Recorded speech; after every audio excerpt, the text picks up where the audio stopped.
दोस्तों नमस्कार, आप देख रहे हैं हेलो न्यूज वर्ल्ड। सोच बेहतर कल की। शनिवार को हरियाणा के कस्बा बावल में बावल आरक्षित क्षेत्र से भाजपा प्रत्याशी डॉक्टर कृष्ण कुमार ने अपने चुनावी कार्यालय का शुभारंभ किया।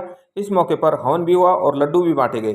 मीडिया से बातचीत करते हुए डॉक्टर कृष्ण ने बावल 84 को बावल 24 कहा और खुद को भाजपा के उम्मीदवार बताने की बजाय टिकटार्थी बताया। बता दें कि सरकारी नौकरी से वीआरएस लेकर डॉक्टर कृष्ण राजनीति में आए हैं और ये उनका विधानसभा का पहला चुनाव है। उन्होंने लोगों से उन्हें 1 लाख वोटों से बड़ी जीत दिलाने की अपील की है। आप देखिए हमारी ये रिपोर्ट। आप देख रही है हेलो न्यूज वर्ल्ड, सोच बेहतर कल की। नमस्कार। चुनाव हम सब लड़ेंगे और जीतेंगे। कमल का फूल लेंगे। और ये जो पावर है, जो नया नया विकास जिसने अभी चखा है, उसका स्वाद नहीं हटने देंगे। ये जो विकास का स्वाद है उसको और आगे बढ़ाएंगे। हमारे डॉक्टर कृष्ण जी को जिताएंगे और कमल का फूल लाएंगे। आप सभी को मेरा प्रणाम। तो सबसे पहले तो मैं भारतीय जनता पार्टी के सभी कदावर नेताओं और अहिरवाल के आन बान शाह रावदेंद्र सिंह जी, जिनके आशीर्वाद से मुझे ये भारतीय जनता पार्टी ने आपको प्रत्याशी बनाया, बल्कि प्रत्याशी ने आप लोग प्रत्याशी हैं, तो उनका धन्यवाद करता हूँ। अभी मेरे इतने छोटे से आदमी को इतना मान सम्मान दिया है, तो जो उन्होंने इतना मेरे को मान सम्मान दिया है भारतीय जनता पार्टी ने, तो उसका मैं आप लोगों की जितनी भी अपेक्षाएं होंगी उनके लिए मैं हमेशा खड़ा उतरूंगा। और मैं जैसा कि मेरे मीडिया के प्रेस के बंधुओं ने काफी सवाल किए भी आपकी क्या क्या योजनाएं हैं।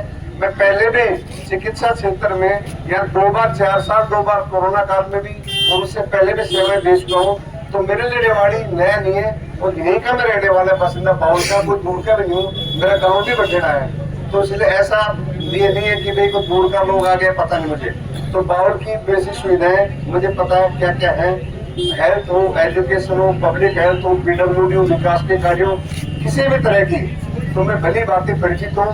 तो उसके बारे में जो भी आपकी होगी, आपके जैसे रोजगार से संबंधित आपकी हर बात मानूंगा, आपकी आवाज को ऊपर तक ले जाऊंगा और आपके बावल को हरियाणा नहीं बल्कि इंडिया में नंबर 1 लाना मेरा दायित्व रहेगा।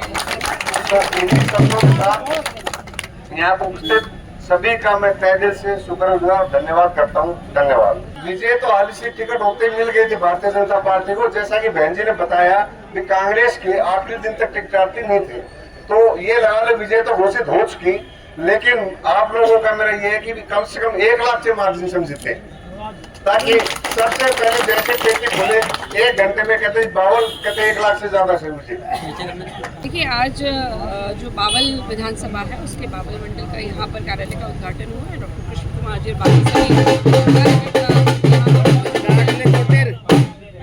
कार्यकर्ता मौजूद है और आपको जोश दिखाई दे रहा होगा कि बीच में भी वो ढोल बजा रहे हैं और उनके जोश में कहीं पर कोई कमी नहीं दिखाई दे रही है।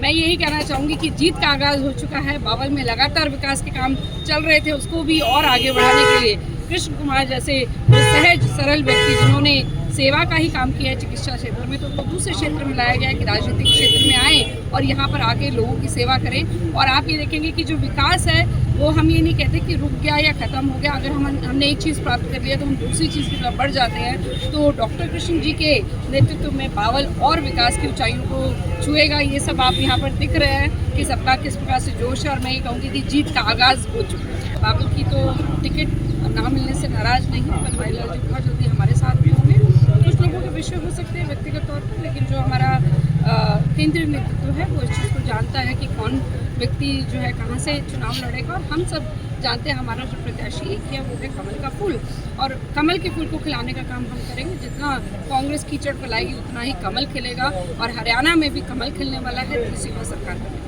डर दिखाई दिया साफ तौर पर। तकरीबन 52 से 54 प्रत्याशी जो थे तो उन्होंने अप्लाई किया था और लास्ट तक जो है इन्होंने टिकटें घोषित नहीं करी, तो डर इनको दिखाई दे रहा था। लेकिन डर से कब तक भागेंगे, तो डर तो सामने आएगा ही। उनको हार दिखाई दे रही है, उनको पता है कि हरियाणा खोने वाले हैं, बावल खोने वाले हैं, तो उस डर की वजह से उन्होंने पूरी कोशिशें करी, लेकिन कोशिशें कामयाब नहीं हुई। देखिए, मैं लगातार बावल में आती रही हूँ पहले भी और अभी भी आ रही हूँ, तो मुझे लगातार जोश दिखाई दे रहा है। जैसे ही डॉक्टर साहब की टिकट अनाउंस हुई तुरंत जिला कार्यालय में सभी लोग पहुंच गए इनका स्वागत करने के लिए। और हमारे जितने भी नेता हैं उनका आशीर्वाद डॉक्टर साहब को मिला हुआ है और डॉक्टर साहब सहज भाव से बावल की सेवा करेंगे। जैसे पहले भी डॉक्टर बनवारी लाल जी ने सेवा की है और अब डॉक्टर कृष्ण जी हैं वो सेवा करने के लिए आए हैं। और मैं एक विकास की नई इबारत देख रही हूँ बावल में कि अभी जो चीज़ें हुई थी उसको आगे बढ़कर देखने का काम हम करेंगे। बावल कहीं ना कहीं इतना ज़्यादा डेवलप हो गया है और मुझे लग रहा है कृष्ण कुमार जी जैसा पढ़ा लिखा व्यक्ति आ गया है तो यहाँ पर तो पता नहीं और कितनी चीज़ें होंगी वो देखने पे पता चलेगा।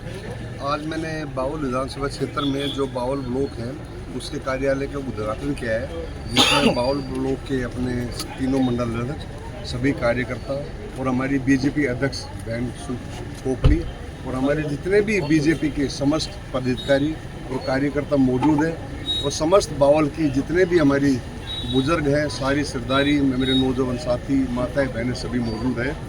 तो इस उपलक्ष्य में मैं सभी को ये बताना चाहूँगा कि मुझे अपने यहाँ के अहिरवाल के राव आन बान शान राव इंद्रजीत, उनके नेता और यहाँ के और अपने भारतीय जनता पार्टी ने मुझे इस लायक समझा और अपना टिकटार्थी बनाया। तो सबसे पहले उनका मैं धन्यवाद करता हूँ और बावल की जनता से मैं अपील करता हूँ कि भी आने वाली 5 अक्टूबर को मुझे यहाँ से भारी मतों से विजय बनाई गई। विकास के में अगर मैं भारतीय जनता पार्टी की 2014 सरकार बनी है, सेंटर में भी स्टेट में भी इंफ्रास्ट्रक्चर वे में अगर आप हाईवे से लो, किसी भी चीज़ से लो ज़्यादा है, लेकिन क्योंकि उद्योगिक नगरी है, ये अर्बनाइजेशन ज़्यादा हुई है तो थोड़ा सा हो सकता है विकास में कमी हो, लेकिन उसको भी अगर ये सरकार तीसरी बार बनेगी हमारी और तीसरी बार भी किसी तरह की कोई कमी नहीं रहने देगी। और मैं ये मानता हूँ डबल इंजन की सरकार यानी केंद्र में अपने माननीय मोदी जी और यहाँ पे श्री नायब सिंह सैनी जी उनके नेतृत्व में ये तीसरी बार सरकार ज़रूर बनेगी और विकास के कार्य में किसी भी तरह की बावल के लिए कोई कमी नहीं रहने दी जाएगी।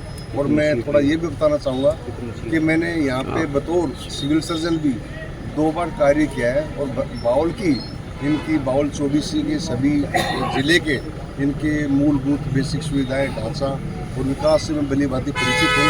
तो मेरा प्रयास रहेगा बावल एरिया में विकास के मामले में पिछड़ा नहीं रहेगा, अग्रणी रहेगा।